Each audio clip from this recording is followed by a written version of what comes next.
Hello, and thank you for joining today's webinar. We will be starting in 2 minutes.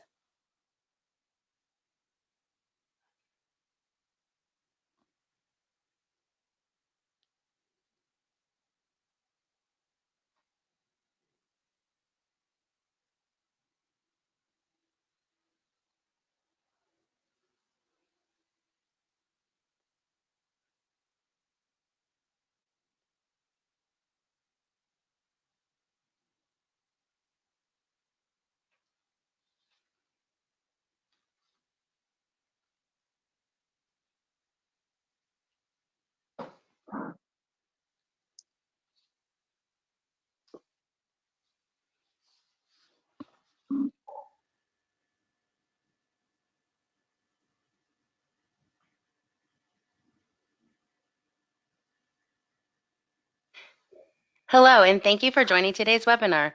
We are ready to begin. Today's webinar is eligible for 1 contact hour. Sigma Theta Tau International Honor Society of Nursing is accredited as a provider of continuing nursing education by the American Nurses Credentialing Center's Commission on Accreditation. The speakers and planning committee members have disclosed no conflicts of interest. To receive contact hours for this CNE session, participants are required to attend the webinar and complete the evaluation form, which will be emailed to all attendees approximately 2 days after the webinar. This webinar is being recorded and will be available via the Sigma repository within a few business days of recording. Following the presentation, we will have a question and answer session. You'll see on your GoToWebinar control panel that you can send a message through the questions feature.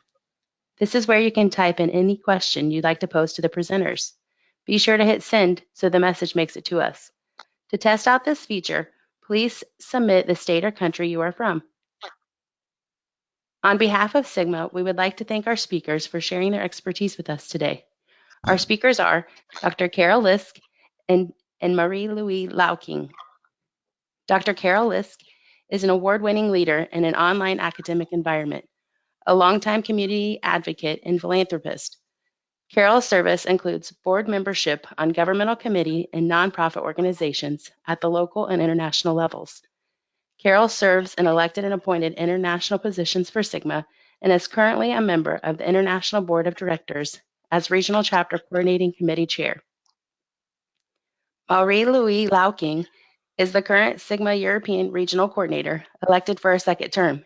In serving this region in this position, Lauking uses virtual technology to connect with all the European chapters, committees, research collaborations, members and lecturers' activities given at the regional level. Lauking has used this forum to connect Sigma European members and chapters together with a European Sigma identity. Our first panel question is for Carol. Carol, our organization is eager to try a virtual event. However, not all are on board with this. How can we promote a virtual event to those that are on board? And what are the advantages of making our event virtual? Oh, thank you for that question. You know, it's interesting. Nurses have never been afraid to try anything, but we do like to be prepared and have our expertise right up front so we know what we're doing. And I think a lot of the challenges is sometimes it's a new journey. We're not that familiar with it. So first looking at virtual platforms as a way of reaching out to those people who can't connect, whether it's because of geographic issues, and of course now with COVID, we've got the social isolation. So virtual programming allows us an opportunity to connect with some members that ordinarily may not be able to attend a ground-based or live event. So as far as getting people on board, you've just got to try it.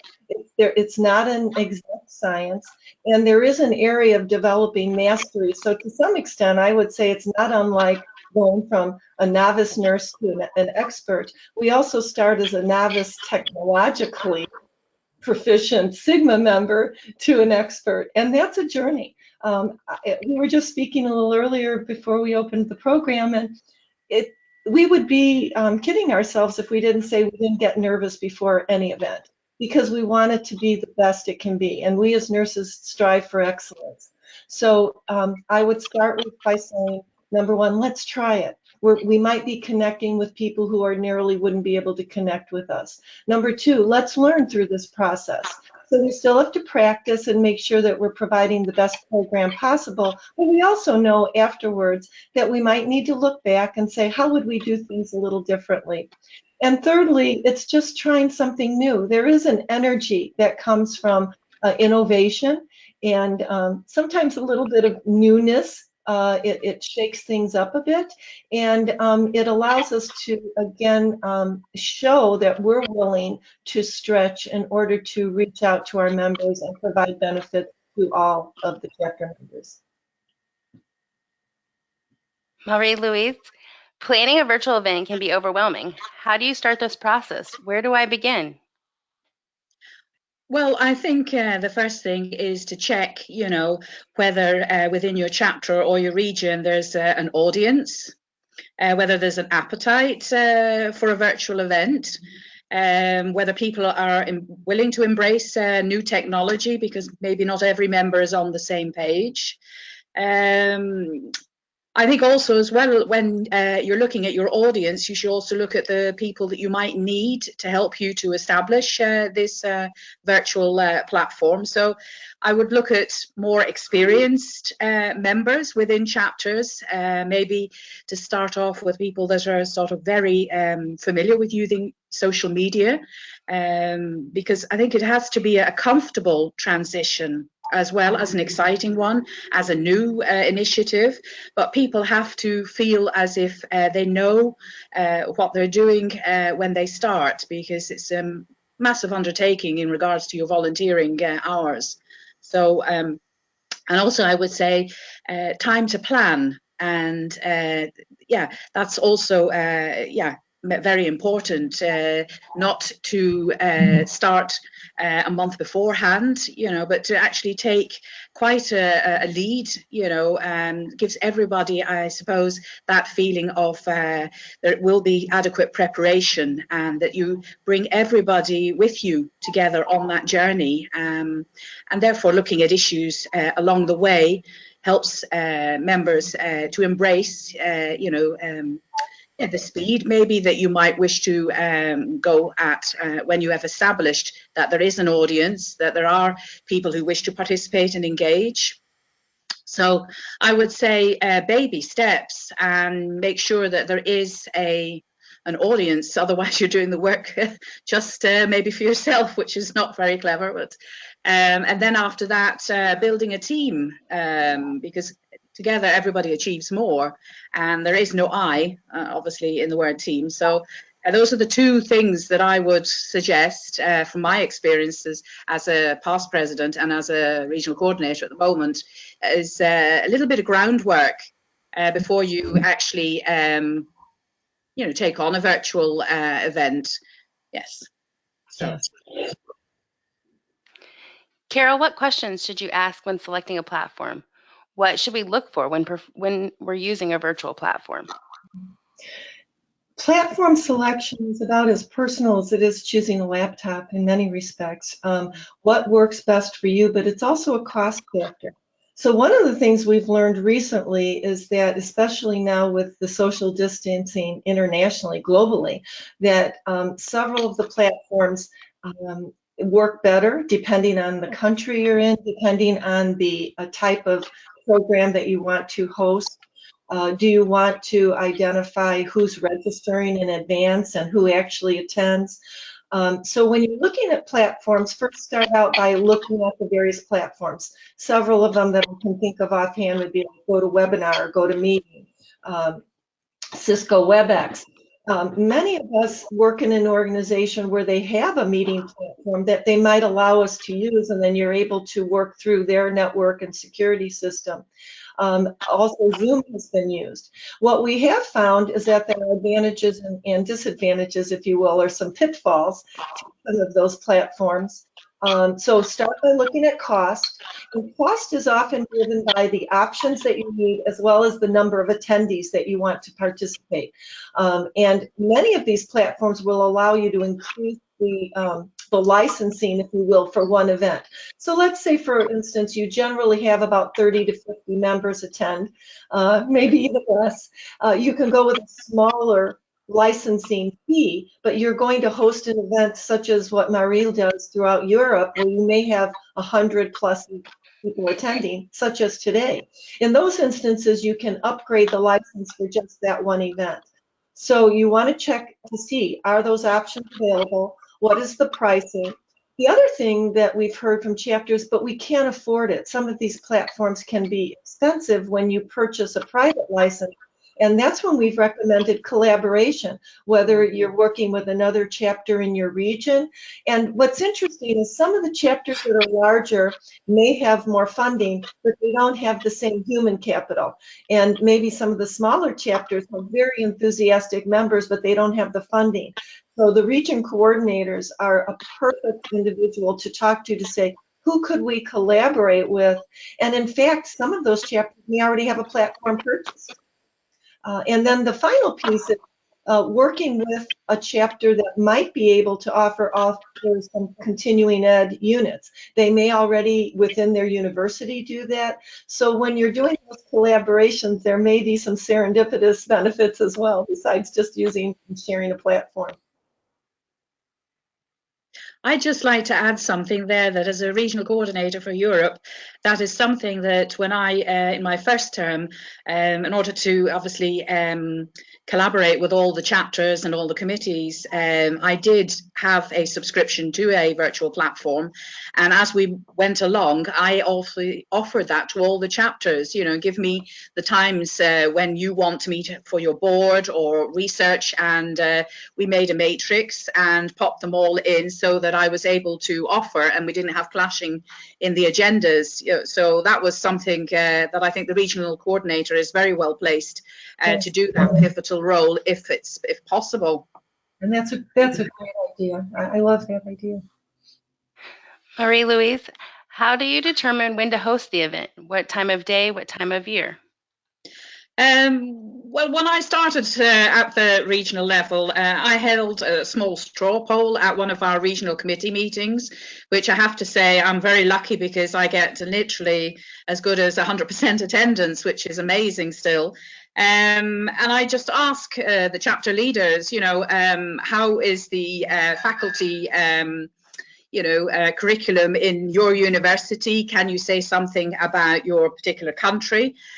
Because obviously students in various countries do exams at slightly different times. I know England will be very busy towards the end of May.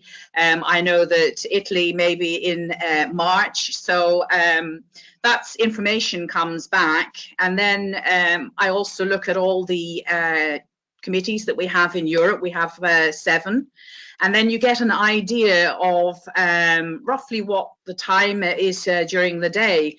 So that's then I have suggestions, and then I put them out for tender to the presidents of the chapters and ask them, look, is this what you think when it comes to the annual plan? And do you think, is this the right time during the day? Because bearing in mind, some people like to have their time within the faculty time, and some like to do it when they get home in the evening. So this was a bit of, you know, matching it all up together. But I think it was very important to do it. Some people may have thought at the time, you know, Marie-Louise is probably taking this a little bit too seriously, but a little prep work at the beginning has meant that, as I said earlier, that our attendance, you know, when it comes to the regional committee meeting, it's amazing, and it still is after I'm now in the second term. And also the committees, we're quite heavily with committees, as we have obviously 2 research committees as well. But if you pick it right or pitch it right, then the sustainability also of that committee is very apparent. You know, so I would say do a small straw poll. If you've been a president of a chapter, you'll probably also have an idea, an inkling, but just sound your chapter leaders out. You can do it officially, you can do it unofficially, but that is very important because it's part of the, how can I put it to you, the foundation really of moving forward. If your foundation isn't good, or it's a little bit fragile or whatever, then you will see cracks appearing further down the line, which is not what you want to see. So prep, yes. Yeah, and polling. And I would like to add, I loved your phrase, pick and pitch. That's I love those mnemonics. But I think the thing that's interesting is it also depends on as she mentioned, who the attendees are. And I am currently president of a chapter that spans 4 time zones, our members, and then also previously as past president of Phi Gamma, that was international, global. And so sometimes we just have to select the time that reaches not just the most people, but maybe the people that you most want to reach, which is interesting. So if some chapters like Phi Gamma have selected a day and time every 3 months that they're going to host their induction. It was the time that they could capture most everybody between the hours of 6 a.m. and midnight, depending on all the time zones. We've done ours 5 a.m. Pacific, 5 p.m. Pacific to 8 p.m. Eastern. So it just depends on who that audience is. And I love what you've done in terms of polling. Find out when they want to meet, because you might be surprised. Some people may prefer to meet a little later than during the workday. So, find out what they want. How can we consider the environment for our attendees? Do we need to consider if they're watching at home or in the office? Yes, it's interesting, and also the environment of those of us presenting. I love seeing the home environment. I think it brings an intimacy to this experience, but there are times, let's say for instance a chapter chartering, where it's going to be memorialized for the history of that chapter. You might want it to be in a more formal background setting, or use one of the Sigma images. So it really depends on what's going to happen with that recording, or if you're going to record it, number one, and then what you're going to do with that recording in terms of archiving. The other thing is it does take some practice to look at, like even today, prior to this presentation, I went on camera early to check and see, is there a light bulb that's on above my head, or what kind of shading do we have? And it was interesting. You'll notice that I kind of positioned myself like this, because when I was actually sitting in the center of my desk, it looked like I had a key growing out of my head. So you just want to check some of those little things. We were speaking a little earlier about pets in your home. There is a time sometimes when you're having a board meeting or a small committee meeting where it might be fun to introduce everybody's pets, because they will come into the room, or you'll hear a bark, or you'll see a cat jump on a desk. So you don't need to make it so perfect if it's a much more informal meeting versus a formal presentation such as this. The other thing is practice. There really is tremendous value in practicing with your presenters. Help them feel a little more comfortable coming on and off camera. Eye contact. Are you making eye contact with the pictures of the people, or are you looking at your camera so that your eye contact is with those attendants? And it's going to take time. So the first time through, I've always recommended presenters to view the recording and self-critique, provide themselves a little debrief on how they might want to do something a little differently next time. That brings me to my next question. What else do we need to do in order to prepare for our presentations during the virtual event? Shall I take that one? I just want to mention in Europe, about 6 years back, we decided to do a PhD virtual Connect, and that obviously has grown now to roughly about a 3-hour mini conference on an afternoon. I think our next one's on the 18th of November. Again, November was a very good time when we polled for PhD students in Europe, because not a lot of defending the thesis at that stage. So you were, approaching PhD students who are very, very busy at a slightly less busier time. So that was a success on choosing, the month in the year. But we've done actually a lot of preparation work with those attendees in regards to presentation skills, in regards to when we actually do attend on the day, we open up about an hour beforehand, and we bring all the presenters in, and we give them a chance to share their screens, to go through their slides if there's, because in Europe, not everybody's English is their first language, so some attendees do have a little bit of And then we managed to sort of, familiarize people, with the group that's there to help them, the moderators and the host. And I do feel that that we have now obviously got a sort of a prep book up, which hopefully people who are joining our committee will be able to read that and get a sense of what we're trying, to do with this particular virtual presentation. What I'm trying to, I think, is that preparation work is what you have to do, even with your committee members who are helping you, as to the attendees, and also to the people who may not be presenting within that, but actually are attending to see, the presentations, that you don't, forget. So we do actually, 10 minutes before the conference starts, we do welcome also them in as well as a separate entity. And we have found in the evaluation that that has been very positive, that we recognise all the groups that are attending. It helps it then to make it a much more valuable experience for everybody. Carol. Yes, no, I agree. And you've become masterful in pulling that off. I agree. Carol, do we need to present differently at a virtual event? Do our presentation styles need to change in any way? And if so, how? I would say yes and no. First of all, it is, especially if you're recording. If you're attending, a group and it's more informal, as I was saying, when you talk about pets and doing some of those fun things, it can be a little more laid back. You don't have to worry so much about your hair or your makeup or your backgrounds. But overall, there is a bit of a difference, and it's because it's being viewed a little differently. The other thing, when you're developing a program such as this, we don't know. Those of you attending don't know me. You don't know Marie, and so there is an assessment that you're making of our background, our experience, or what we're talking about. So you want to be sure that you've got it crafted in a way that your credibility and your authenticity is coming through. And there is a bit of an art to that. But I really believe that if you're just genuine and if you feel like you're answering and providing a presentation in a very authentic way, that's going to come across on camera. It's kind of interesting.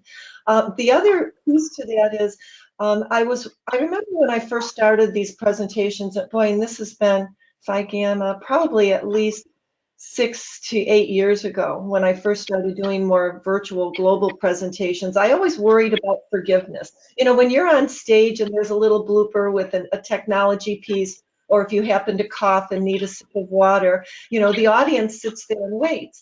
And when you're in airtime like this, a 5 or 10-second pause seems like an eternity. But I have found that the participants and the attendees, there's a lot of forgiveness there. They understand. And again, because we're nurses very often and we're all in this together. The other thing that I think is important is scripting.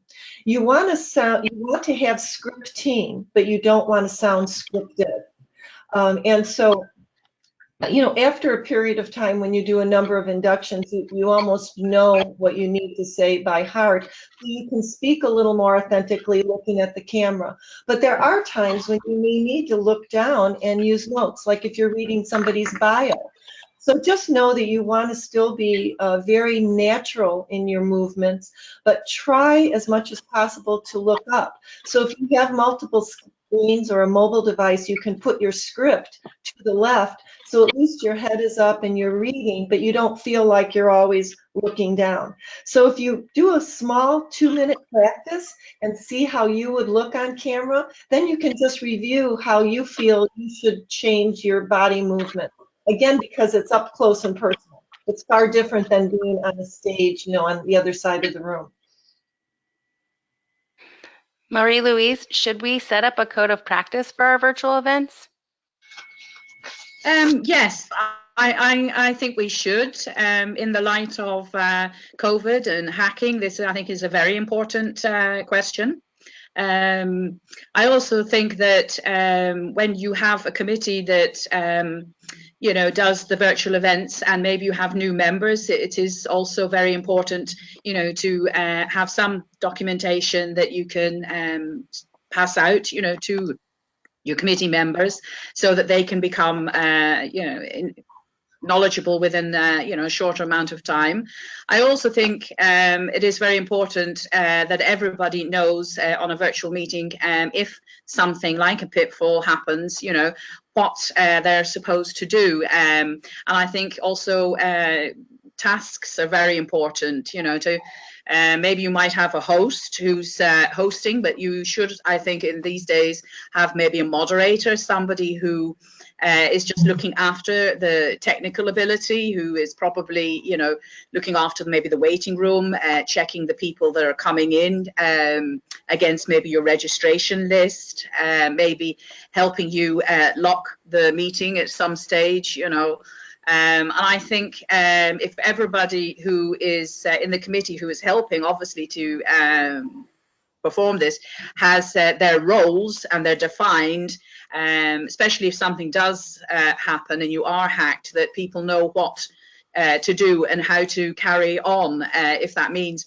turning your screens off for could be 1 to 2 minutes, and being able to communicate, if that is still possible, to your attendees, that you have another plan in place, or not, and be quite candid. Sorry, we don't. We just have to go offline.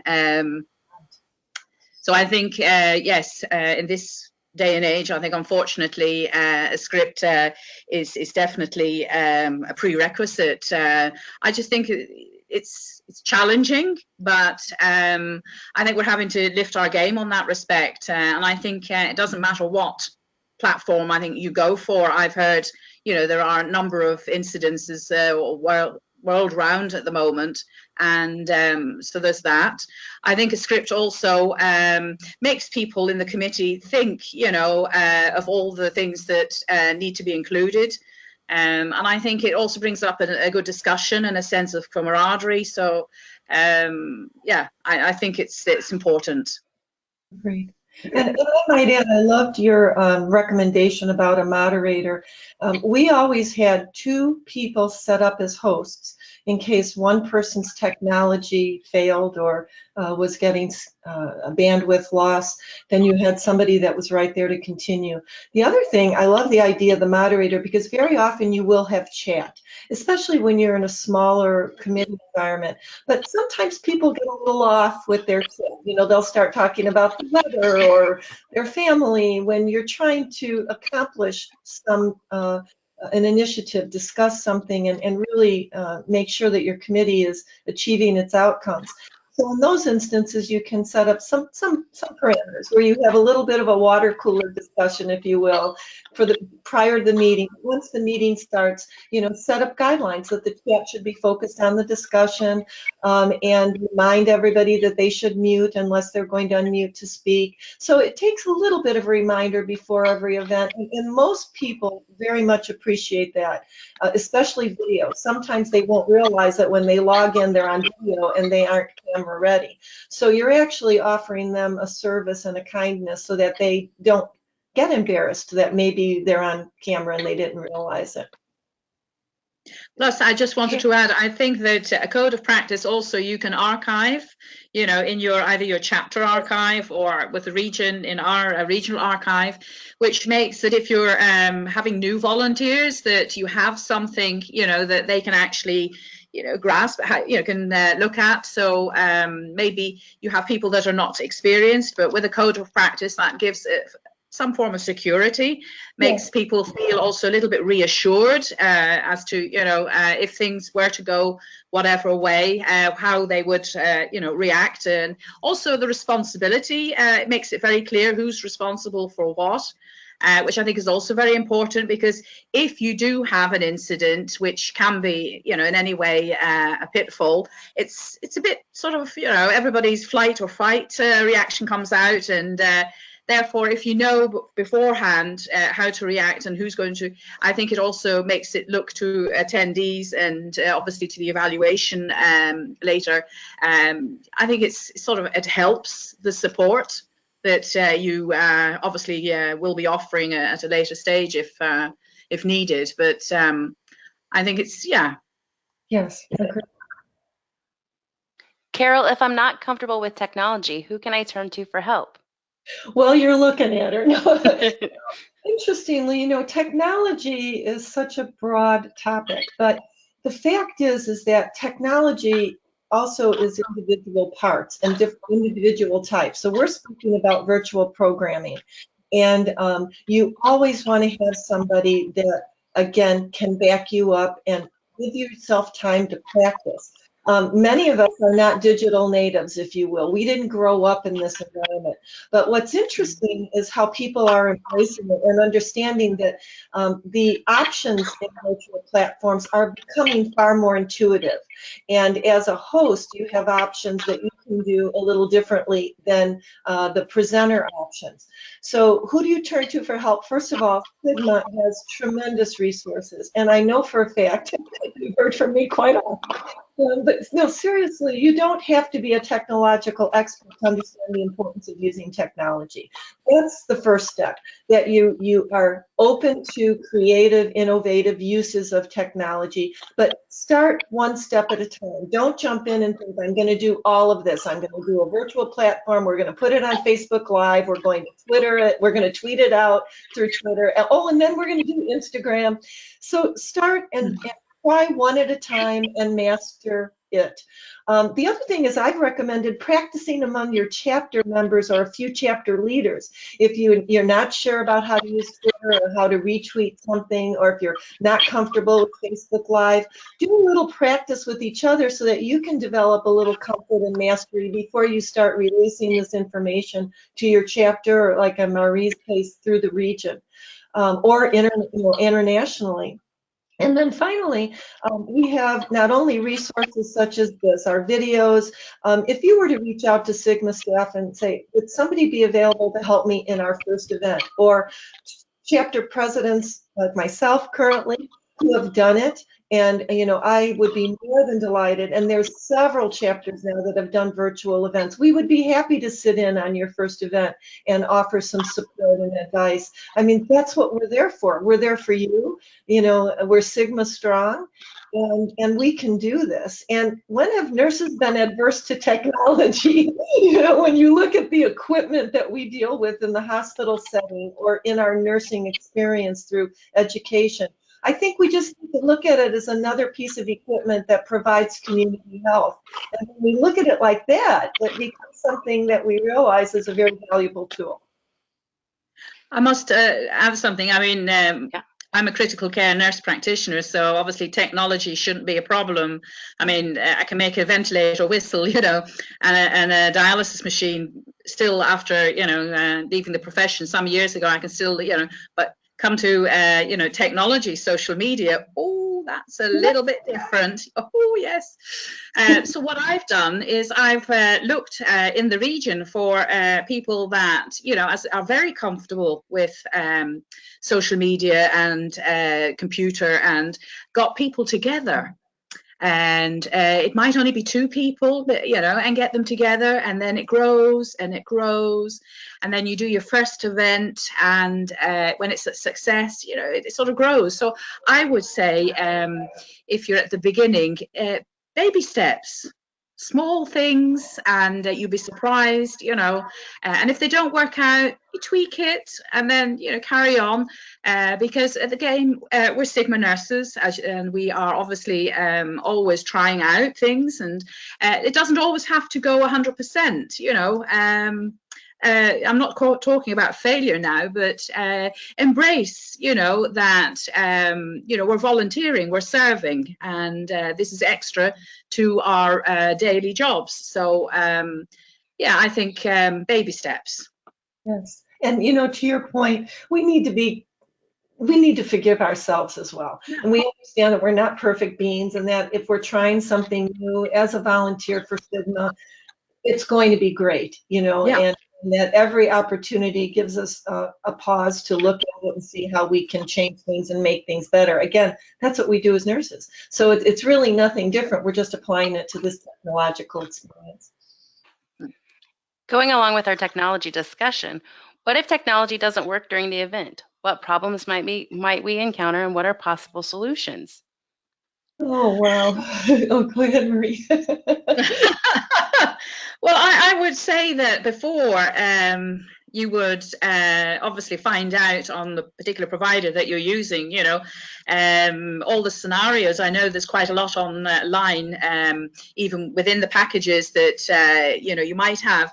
I would seriously read it, really through. And if I didn't understand that, I would try and find a Sigma member, that would be able to explain it to me.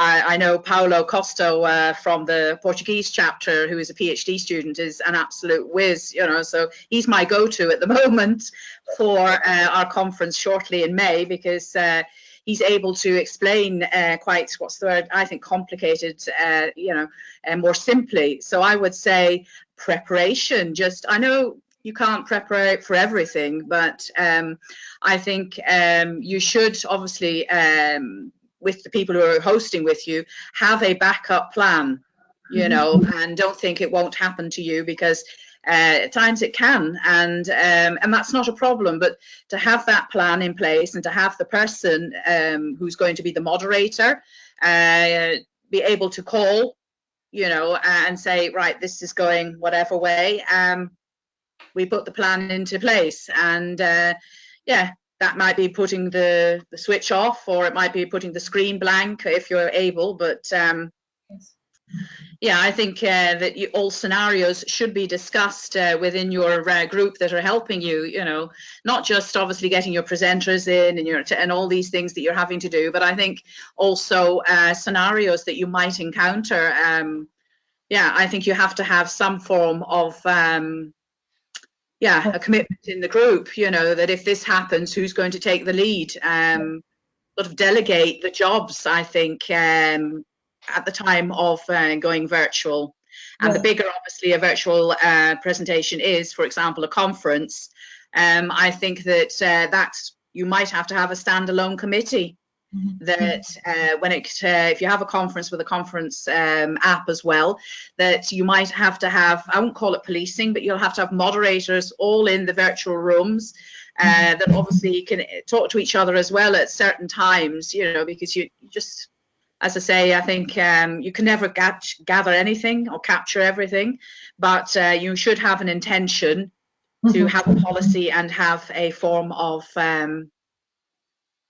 it's not policing I'm looking for the word now, but it really is a facilitation process. You're right. Just to ensure that we try to identify those pitfalls. I've had a couple of experiences, and it's interesting. First of all, there is a bit of a theatric component to this, in that if something goes wrong, like if that picture fell off the wall behind my head, I would act like nothing ever happened, right?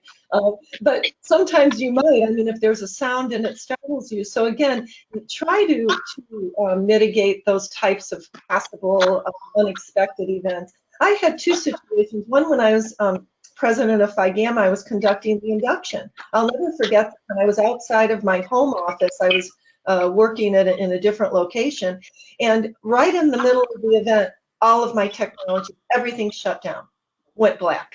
And what was really very exceptional about it is the president-elect at the time was facilitating, and we always had multiple people with the script. So everybody knew both the PowerPoint, if you were using slides, and the script. And she just picked right up and went on. Now, I'm mortified. I'm off location. Everything's black. I had no communication, so I'm texting. And I always say that it would be very valuable to have your mobile device. So this way you can text offline if something's going on, so you can get an answer without talking through it on the presentation itself.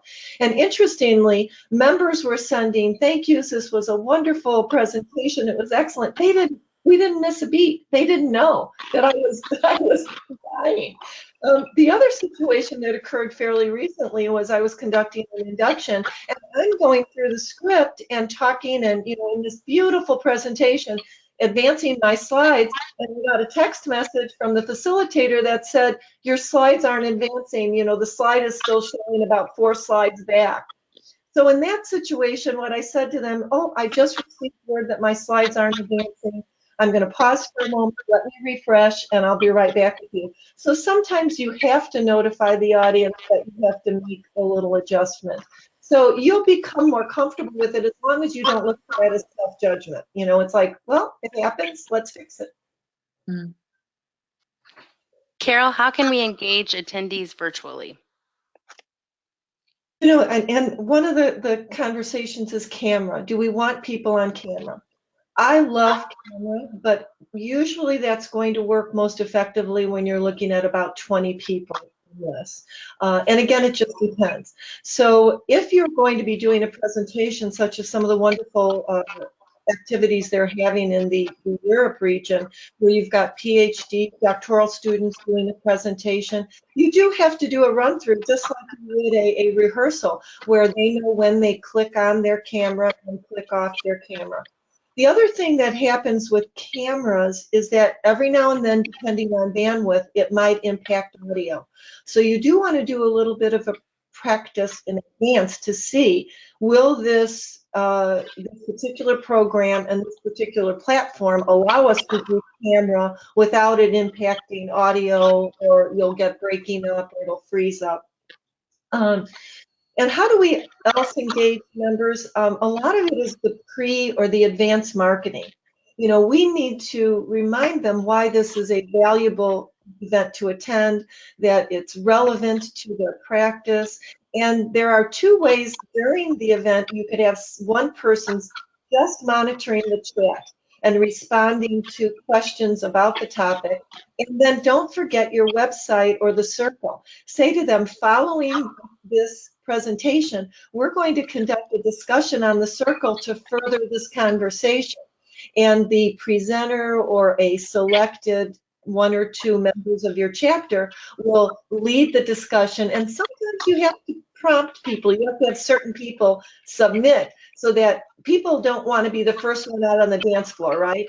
They often don't want to be the first person to post something. So if you have a few people post, they don't feel like they're breaking, you know, they're, what is that? They know they're the groundbreaker. They want to be sure that they're just stepping in very slowly on the periphery of the dance floor. How do you make the event special for attendees? Well, I'll maybe have an answer to that. What we do is we welcome everybody in, as I say, before the session starts. And we have different sort of areas, you know, for either the presenters, or attendees. And we also introduce the moderators, the host, and we have at times a number of other, we call them also moderators, but they help to facilitate the sessions if we have abstracts, you know, that we popped into topic areas. So we have sort of more of a maybe a familiar platformizing, and I'm talking mostly about the PhD Virtual Connect at the moment, so that we make everybody sort of comfortable that, you know, this is going to be a fantastic conference and we're going to do it together. And but I must admit, when it comes to the regional meetings that we have, I think the thing is starting on time, finishing on time, and having a very good agenda and keeping to it. Obviously, allowing people to you know, give their opinions throughout.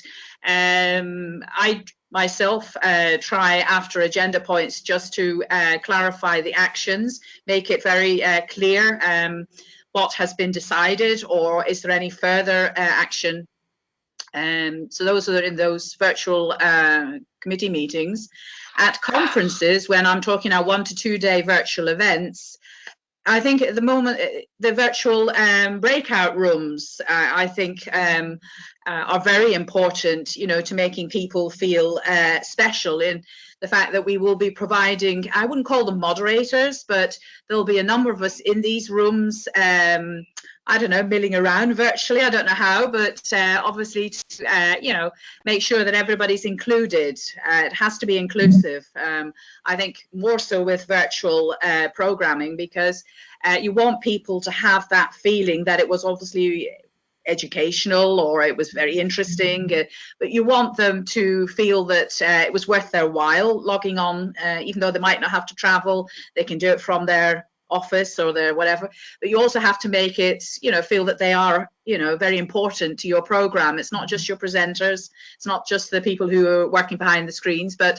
everybody on a virtual presentation is special, because that's what makes a virtual presentation.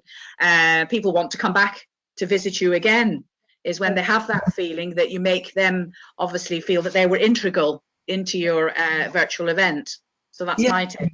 Well, and Marie, honestly, nobody does it better than Marie-Louise when you're looking throughout an entire European region. And I think the other piece is that meaning. What's meaningful? And you've touched on that. What brought meaning of that program to that individual? So if it's an induction, when you think of students, meaning is my family was able to enjoy this with me. And that's where virtual platforming is phenomenal, virtual programming.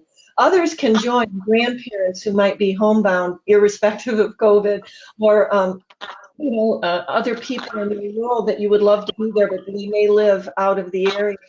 The other piece of that, as you mentioned, is that it's meaningful in terms of it's relevant to them, and that you've made a point of making this presentation something that they can walk away with, something that is meaningful, changed their practice, possibly changed their mindset, but that connectedness.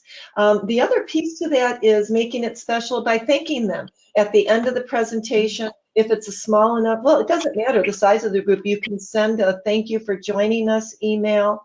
Or if there were people that had questions in chat, I know that I've often reached out to them personally and said, I know that we responded to this in the program, but did you have any further questions? And it's like, oh my gosh.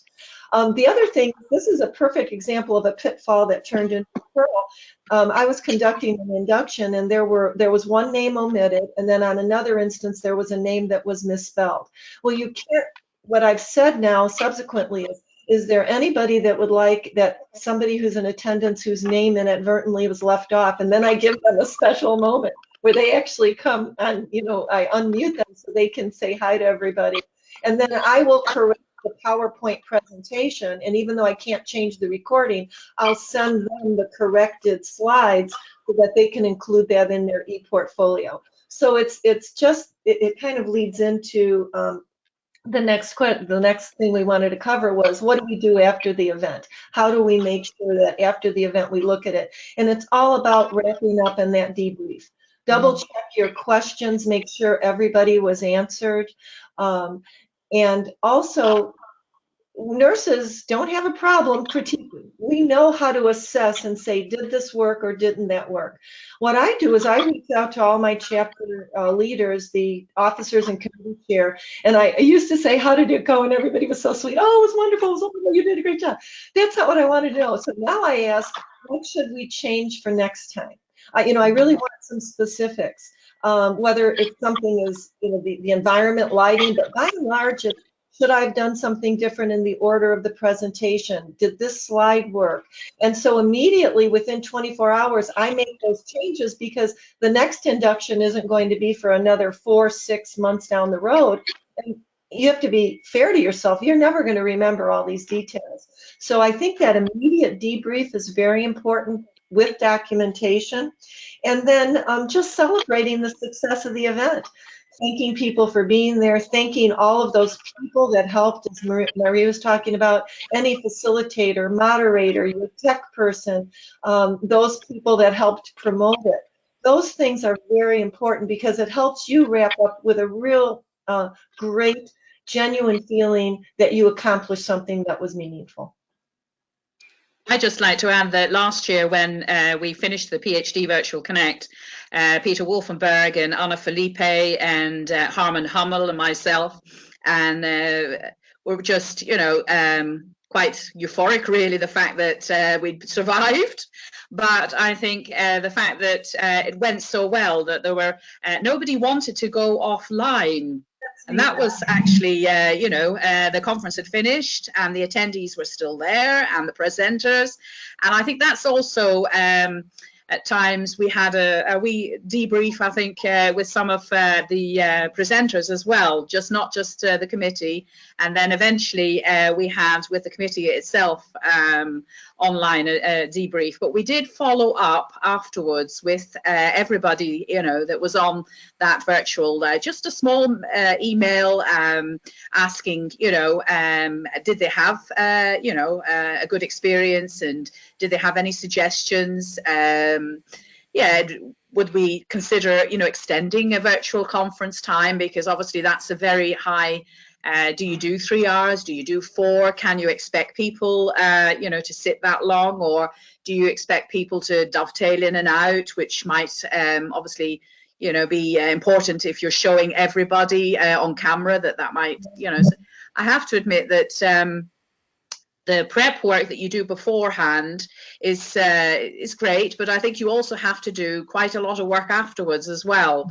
And some people maybe forget that, when you have a committee like that, it's a couple of weeks afterwards as well that you're still actually working off your virtual event to some degree, because you want obviously people to come again next year, and more people even. So I think that's very important. But again, obviously you have to keep the work in perspective. That's something I also have to say, because I have said prep work and obviously looking after when it's finished, but have to keep it into perspective and know your committee and know what they can serve and volunteer. And that's extremely important. You can only be as good as the people you have around you. That's, I think, the bottom line, really. Yes, and that essential piece of, I don't want to say delegation in terms of, you're the leader and they're doing your work. It really is. It becomes a group effort. And when you've got multiple people involved taking their piece, you are the sum of the parts. And that makes a huge difference, because, again, you don't know if my technology at home is going to go down. And look at this beautiful event. Erica's in Indiana, in the middle of North America. I'm on the East Coast, Marie's in Europe. And so here we are connecting, but we just don't know what's going to happen. So know that you've got your backup systems, and it is it definitely is a group effort, and you've done the best you can, and then know next time that you may make changes. The other thing are post-event evaluations or surveys. Get the opinion of the attendees. How did it go? And you brought up one other great point, is the length of the event. It's not unlike a committee meeting. At some point, you become very productive, and then it drops off, right? If it's too long. So then if it's going to be a longer event, you allow people coming in and out. And if they do that, how do you minimize the disruption to the event? So again, so much of it depends on the program itself, the number of people that need to participate. And the most important thing is, what are you hoping to accomplish? Are your outcomes going to be achieved? Sometimes it might be better to do 2 smaller or shorter events one week and the next week, rather than trying to get it all in one evening or one afternoon. So it's just something that the committee needs to discuss, and then reevaluate afterwards and determine, do we want to do this the same way next time? Yeah, excellent point. I just wanted to say one last thing, and then obviously we have our European Regional Conference at the end of May, and obviously due to COVID-19, we're having to go virtual. We have obviously the 3.5-day conference that we intended is now, I think, a 2-day conference, but I think we're starting at about 11 in the morning and finishing at 6 in the evening European time. But I have to admit that it does give me some intrepidation at the moment, because this is the first time we've done, and there's a lot of volunteers. I think there's about 40 of us working away. So I must admit, I will definitely, with the group, with Lourdes Lomba and João Apostolo, we'll have a big evaluation, I'm sure, at the end as to, how to do programming virtually, because I think the main thing is it's a learning experience, and this is a bit of a steep curve for us in Europe at the minute, but I'm sure when we get out the other side on the 30th of May, we'll have lessons learned, and we hope to share those for other regions, that obviously we'll be considering, I think, maybe in the next semester to do their regional conferences virtually. So I say watch the space, really. Yes, and it's a journey. It absolutely is a journey. And many of you have been placed on this bus to take this journey when you hadn't bought a ticket in advance. It was like it happened, and there we were. We were all of a sudden going on this virtual journey. Some of us had been doing it before, but it still changed the whole dynamic and the landscape. So, and I think because we're all in this together, we feel the challenge, both those of you working academically, many people that work in healthcare settings but are in an office or in a leadership position and are not necessarily going in. Those of us, it's fascinating how it impacts every nurse at some level. So we're all on this journey together, and it's working. I think that's the thing that I love is that even the novice technologically proficient people, if you will, they're doing it, and it's working beautifully. And they'll know that next time it'll be a little different. And I would say that we will probably continue to use virtual platforms differently and in a more innovative way moving forward, even when we are able to go back to more ground-based activities, because we realize we're reaching a different demographic, and it allows us to continue the discussion afterwards that sometimes when everybody leaves the ground event, they don't have that opportunity. So there's some great advantages that we can continue to use. We have some questions from the audience. Marie Louise and Carol, Region 10 chapters have been embracing technology for their board meetings and virtual platforms for induction ceremonies. What best practices and Sigma resources would you suggest for chapters who are conducting a virtual induction ceremony? Would you like me to start with that, Marie? Please. Well, because that's really where I've had most of my experience. I think having a very well-designed slide presentation, if you will, that guides the experience. The other thing that I've done is, and we've had many inductees, upwards to 200 on a given induction. And the first time around, I scrolled through the slide and didn't read the names because we were a little concerned about the time.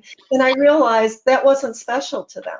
So we went to actually reading each name, and I have a slide for each their last name and the first letter, the alphabet based on the alphabet. The other thing is I've always tried to include those special, meaningful elements of Sigma that could get lost virtually. Not just the call to action, but why that meant something to me, or I give an example of how this changed somebody's professional and personal life. We always have a keynote, and try to bring a keynote that you think is going to attract your audience. So obviously, if you're inducting students more traditional students that are a little younger, bringing somebody in like Dr. Abel from Sigma to talk about, your personal brand, or which of course applies to everybody, but they might be more intrigued in how do I set up my LinkedIn or my Facebook, or what is it that you're really trying to connect with your members about at any given time. The other thing, as I mentioned a little earlier, is recognizing that little things happen and allowing an individual to feel special if there was a little mishap in terms of somebody's name being misspelled or omitted. The other thing that we've done is we've actually taken the inductees off mute, and they still all recite. Now you have to give it a little time because it's not going to be a normal cadence, so it'll sound like a little bit of off where nobody's in calibration. But that has been kind of fun too if it's a bit of a smaller group, because you're still hearing everybody's voices. And if it's a small enough induction group, you can have them come on camera in that moment. And there's this unbelievable feeling of we're all in this together. And now if you think that might not be possible, we've identified a few people who recite the pledge on behalf of all the inductees. And so we've tried to identify somebody, like there was a situation on an induction where somebody's name was omitted and her grandparents were online. I felt so badly. So what we did is, because induction really is a formal experience, we invited her back for the next induction to be the person that recited the pledge on behalf of the inductees. So she had this experience to individually be recognized, and her grandparents joined yet again, and it was really lovely. In general, what cultural considerations should we be aware of? Cultural, well, I think for us in Europe, when we're celebrating, that not every country celebrates in the same way. And I can think of at the moment with the COVID-19 pandemic that there are a number of countries that are very concerned, with their nurses in clinical practice and their patients. And therefore, I have noticed that on virtual presentations, we've had to respect, that they might not want to attend or able to attend. So we've made the recordings available. I think with International Nurses Day yesterday and obviously on Tuesday, which was the main celebration here in Europe, just to be respectful of certain chapters within certain countries that their attention, their priority is elsewhere, and give them that space. That's one other thing. And I think when on a virtual presentation you may be giving awards out, not every country is comfortable with giving awards out because they feel that everybody, is, a pioneer in nursing, is good in nursing. So I have noticed that with some of our conferences, that best oral posters and best oral communications, you have to be a little bit sensitive when you're presenting to recipients. I think it's obviously knowing your attendees and trying to find a middle road, really, to try and not overly, as I say, respect culture, because you have to be very sensitive to catch it, in the middle, so that people who do want to celebrate or who do want to engage, that they also are able to do it in their culturally appropriate. And some of our Russian countries' culture, yes. Again, as I say, it's knowing who you're dealing with and then respecting their space and their abilities to want to interact, and trying to work with them to see how best you can make them comfortable, when attending in a virtual sense. So it is, again, back to preparation. And I suppose I'm talking now as a regional coordinator more than as a past president.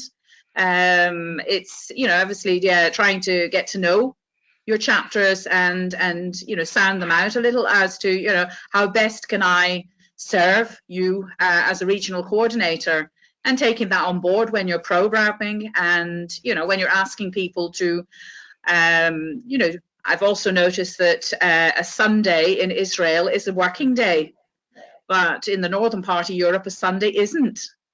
So you have to just, be, what's the word, a bit savvy, really, in approaching these items. And I really appreciated what you said about knowing your audience. And again, what are your outcomes? What are you hoping to accomplish? I think that, culturally, also being on camera may be an issue. When we're talking about language differences, some of the platforms are very able to do translation, or somebody may speak English, but it's a little less comfortable for them. So you want to adjust your timing so that they feel most comfortable. So I think there are ways that can be done, both in terms of dates, times, sensitivity to holidays and religious events. And again, just asking. And if you hear feedback, why did you schedule it on this day? We've got this event. I mean, unless it's been publicized, revisit that date and say, gosh, we weren't aware, we're so sorry. So I think that just working with your people, working with the people that will be attending, and knowing that they truly appreciate that ability to be recognized and appreciated for their needs. When speaking at a conference, I'm very interactive with my audience. However, at a virtual event, what are some tips and tricks I could use to speak to an empty room with an online audience? That's where I love camera. Now, again, it depends on the people. I love to look at facial cues. Just like an audience, you can see, am I losing the group here? Does somebody look like they have a question? So if it's a smaller committee, that's a little different. When it's larger, you just have to trust your instincts and know your ability to present. Know that your presentation was well designed. And when you open it up for questions afterwards, that's when you might be able to determine next time around what might I need to do differently. I see Marie nodding, so please go ahead. What would your thoughts be? Well, I suppose that yes, we had in Europe a slight incident recently, and we did yesterday with a particular virtual presentation add some safeguarding issues. We had to, because of the time between the first event and the second event, we weren't really able to look at the packaging of our virtual platform. So we had to turn off, as we used a waiting room, turn off everybody's screens, muted everybody, locked the program down, and that made it very difficult, as you were saying, for our presenter. And we had Connie Sobon-Sensor from, she was previous Sigma UN liaison. Fabulous presentation from Connie, but Connie found it very difficult to talk to a black screen. Because obviously she had done her slides with the intention of a bit of interaction. And again, even if it wasn't interaction as in questions and answers throughout her presentation, she would have looked at the screen to see people, their faces, see how they were reacting. And she lost that, and she was saying that in her presentation. And I think that's important. The fact that she said that, throughout her presentation, she wondered how it was being received. Yes. But again, that's confidence, because Connie's presentation was just, she knocked it out of the ballpark there. It was really good. But so I'd say, if I know Harishita Patel, who's the president of the Swedish chapter, did do a bit of preparation with Connie the day before. And I think that was very important for Connie to know that her presentation was going to be, I think her worry was that I'm an American, maybe in Europe they look at it slightly different, I don't know. So we're able to have a chat beforehand as to say, yes, this will be fine, the audience, yes. And then afterwards there was a small evaluation just to help, obviously, Connie, by saying, it was really, really good, even though you found it difficult. So I think, Yeah, I agree. And as a presenter, we may need to provide tips to less seasoned presenters, but even seasoned presenters who aren't used to this setting. And I do try to visualize people sitting in an audience and smiling with me. And I think that makes a difference, is just assume that they're enjoying it and embracing your material, and then look at the feedback afterwards. It'll work. It really will work. You just have to trust your instincts. Well, thank you so much to our presenters today for all this great information. Sigma is grateful that you took the time to share with this audience, and we look forward to hearing from you in the future. As a reminder to our attendees, please submit the state or country you are from in the questions feature. We hope you enjoyed this webinar. Be sure to check out Sigma's upcoming webinars, podcasts, and resources to support you and your colleagues at sigmanursing.org. Also, previously recorded webinars and podcasts are freely available on the Sigma repository. Thank you so much for joining us, and have a wonderful day. Thank you.